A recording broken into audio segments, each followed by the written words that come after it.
All right, my shop is pretty messy, but you can see I got my little dust collector over there. Got some tubing run.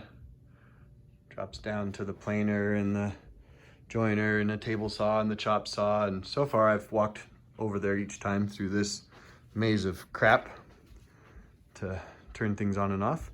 But I just put together a little remote switch system. So B turns on my lights.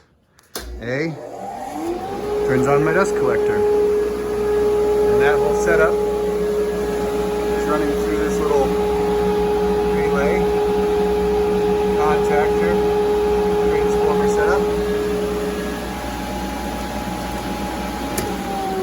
I've got two remotes. So one will get a magnet and will live probably up there on my dust air filter. And the other one I'll put on my shop apron.